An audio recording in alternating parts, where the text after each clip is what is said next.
Hey, it's Mark, and my latest project is I'm going to fix some rust spots on my 96 Dodge Caravan. And here is the worst offender spot. Bottom of the driver's door is, yeah, that's getting to look pretty nasty. And I'm going to blast it off, and I might have to do some fiberglass and repaint it. Just using some rattle can white, which is the advantage of white. You can see from the back side, yeah, that seam is getting a little rusted there. Starting to look nasty. And what I've done, put some blankets over the doorway, held on with magnets and clamps and slammed in the door. And this is to keep the grit from the pressure washer sandblaster from getting in the van any more than it has to. The other spot I'm going to do is right here on the hatch, where amazingly somebody backed into something and hit right there, right below the window, which would be no big deal except that it keeps rusting out. You can see that it's been touched up a few different times and it's just the start of a rust spot. So I will clean that out and prime it and paint it, and hopefully that will stop rusting. And my setup I'm going to use is my pressure washer with the pressure washer sandblaster. And yeah, it's just a typical Home Depot 3100 psi 2.8 gallon per minute, you know, whatever, $325 $350 pressure washer. And the sandblast thing is one of the things you get on, see, that's the nozzle that plugs into the end of the wand. The red tube goes down into a bucket, and the flowing water creates a siphon, so it sucks up the grit which is in this bucket. And you want a cover on the bucket because you don't want it to get wet. And this grit stuff it's something to do with the leftover from burning coal. And sand works fine too, but now everybody says that silica is deadly. So now this is the thing that they sell for instead of the so-called blasting sand. But yeah, so it sucks it out of that bucket, blows it out with water out there, and cleans up rust really good. And as far as sand, the grit does get around, not nearly as bad as sandblasting. But basically I'm going to use double eye protection. I'll have some goggles and a face shield. Other than that, it's not so bad, unlike sandblasting, which gets everywhere. It gets in your ears, gets in your nose. You gotta head right to the shower and clean out. So yeah, let me get going. Okay, go ahead.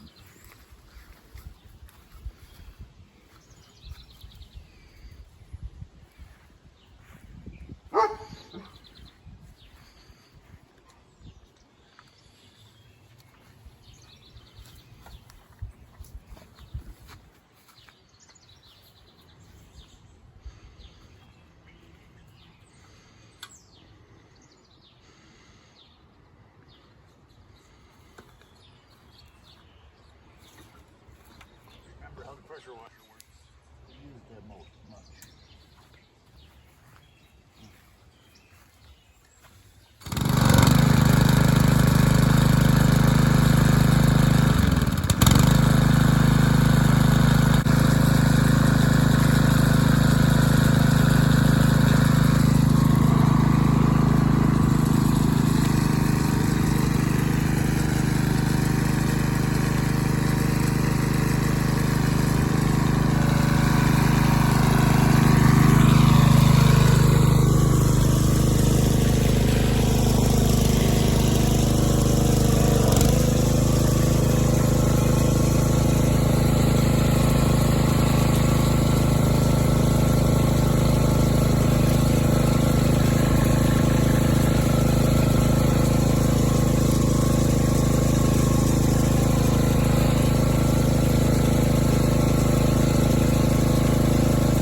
All right, I'm done.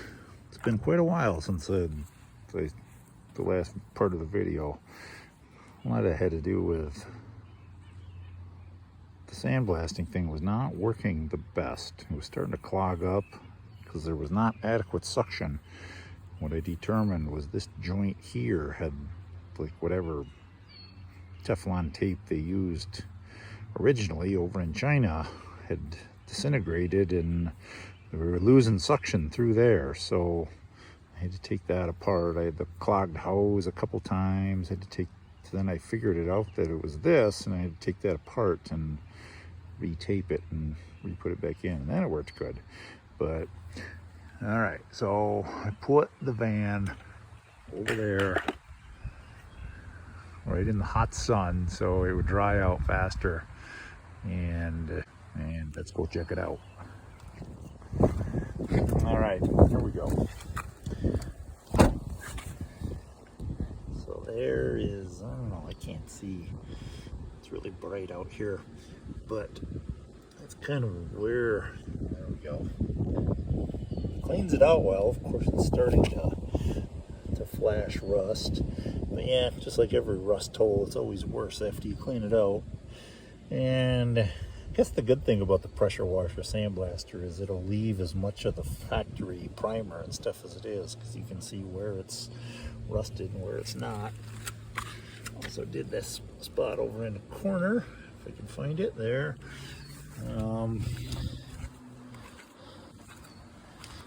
This spot here got a lot bigger than I thought it was, and I thought it was going to be, and that was because I had that stupid visor on and I couldn't see that well, so I actually started in the wrong spot. So I had to move over, clean out, actually chewed away some of my seal there. That'll be all right. I did a couple of the little spots too. There was a spot that was starting to show some rust, and that there was the little ding that got that joint there, and you could see rust starting to come out there. Also here, down here, these two little spots, which those were kind of oddball outward dings from some repair that someone did on the inside of the door at one time. But yeah, I think what I'm going to do is spray it with this metal prep stuff and see how that works, and do that, and hopefully it's supposed to rain tomorrow, so try to get some paint on it today. Spray it with this stuff, let it dry, kind of scuff it off with do it again, spray it off, etc. Follow the directions. Okay, bye. Yeah, here's a view from the back side, which is hard to see, but you can see how, yeah, pretty Swiss cheesed. There is the frame, you know, the shape of the doors left, but barely. But yeah, we'll see how I'm going to handle that.